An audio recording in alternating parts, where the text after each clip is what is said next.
Lord have mercy. Now, Theta, if you could mute your aircraft while I read, that would be awesome. Thank you, sir. I'm sorry, Tony, but I did hear that as well.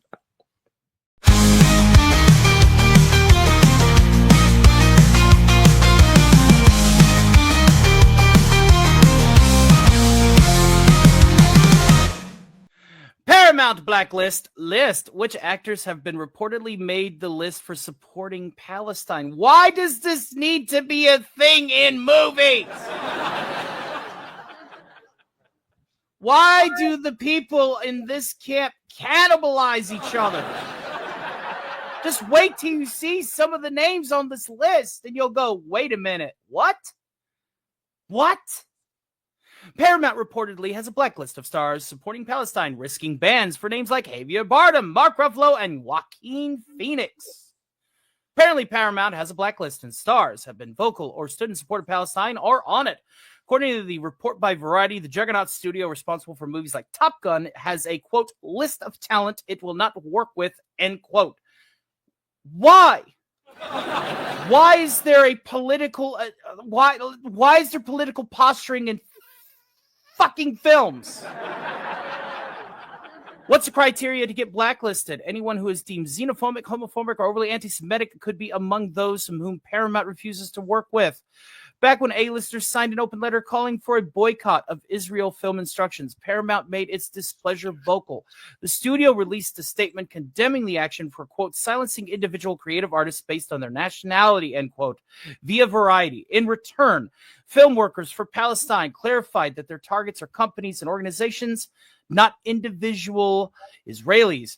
Now, with a supposed blacklist on the market, who are some of the actors who have been very vocal about the situation in Palestine might be on that list? Again, I don't want to hear the Incredible Hulk talk about real life shit. We live in a society, Joker. And that Joker is Gotham, not Gaza. Is there a real difference? You know what? We'll give it to you.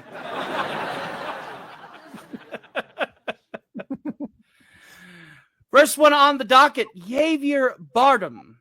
Apparently, F1 actor Javier Bardem has never shied away from speaking his mind when it comes to what Palestinians are facing at the moment. He's making a striking political statement at the 2025 Emmy Awards when he showed up in a keffiyeh around his neck. The keffiyeh is a traditional Middle Eastern scarf. It's become the symbol of support for Palestine over the last couple of years. Again, why? Why? But why though?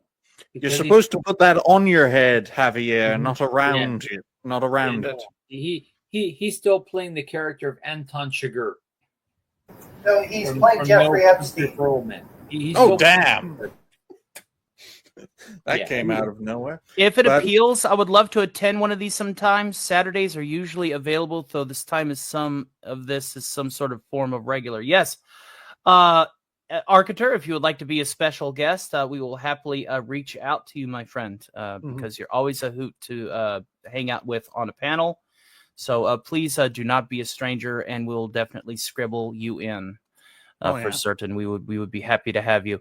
He's also been vocal about the situation, calling it totally unacceptable. During one of his speeches, Bardem stated via Middle East Eye, "What's happening is Gaza is totally unacceptable. It's terrible. It's dehumanizing." He also added that the public's right to criticize the government or state has nothing to do with the false accusation of anti-Semitism.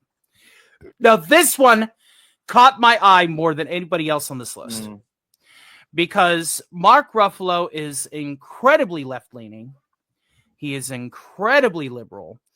And you would think that he would be in everybody's back pocket in the industry. So when I saw this, it blew my ever-living mind. I'm like, so, no, we're going to get rid of the Hulk now, right? And it's like, Apparently, Mark Ruffalo's name simply couldn't have been left out of the list. See, and everybody's, even this journalist is saying, well, yeah, it's Mark Ruffalo. Of course she should be on the list. Why though? Well, I'll go last. I'm sorry. Yes, let's really penetrate this article and then get panel perspectives, because I think this is going to be very interesting. Mark Ruffalo's name simply could not have been left out of the list. He is probably one of the most vocal political activists in the past few years. He's not only spoken firmly in the support of Gaza, but also in other issues that continue to rise. Again, we're gonna start streamlining this a little bit, because Sure. pretty long. Joaquin Phoenix. This I can say. Joaquin Phoenix is very controversial actor. I expect Jim Carrey to be on here. Joaquin Phoenix is one of the Hollywood heavyweights, blah, blah, blah, blah.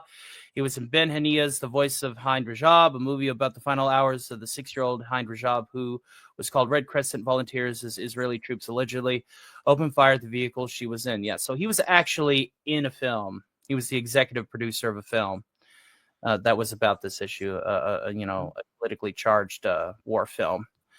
Joining him as executive producers were Brad Pitt, Rooney Mara, Jonathan Glazer, and Alfonso Cuarón. Here's a video of Phoenix, which we're not watching the videos. That would just take too long. In the video, Phoenix states, what's going on is absolutely so fucking horrible. There's no justification for children starving to death in conflict. Now, you see, that I can agree with. I don't care about flags. I don't care about nations.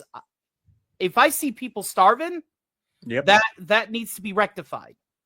Now, he could have left the political crap out and just said that, and it would have been A-okay. Exactly. And I think that should be the narrative going forward, right? Regardless of what we believe, starving people to submission is not a good idea. It's like, people, we really need to get away from this discussion of nations, this discussion of religions, this discussion of heritage, and we need to start focus on real human issues that have no flag, gender, sexuality, none of that shit, but people that are in need of help, or people that are in need of shelter, people that are in need of food. For fuck's sake. It doesn't take much for Andrew Garfield to go viral, but his comments about Gaza were like wildfire during his appearance on the Happy, Sad, Confused podcast. When asked if he had any personal needs, Garfield was humble enough to acknowledge his privilege and turn attention to where it was most required. Again, why is this needing to be stated? He stated, we should be putting our energy towards something that actually matters. Maybe the lives of, Palestinians in Gaza right now. Maybe that's where their hearts are, our energy. But from what I'm gathering from this statement here, if this statement, that's fine if you're making a reference for context. It sounds like he was making a reference for context, but he's immediately blacklisted for it. Yeah. And this is why this is such a muddy issue, folks, because let's face it, both sides won't stop killing each other, for lack of a better term. Right. And I think the way moving forward is stop killing each other. But please go down the list. There's plenty of people to name but Emma a few. Darcy, Game of Thrones, Emma Darcy, House of the Dragon, has made their stance on the topic clear, taking to Insta, once they reposted Gaza's horrifying death toll. Their story, the post read 30,000 Palestinians killed by Israel's indiscriminate, relentless bombardment.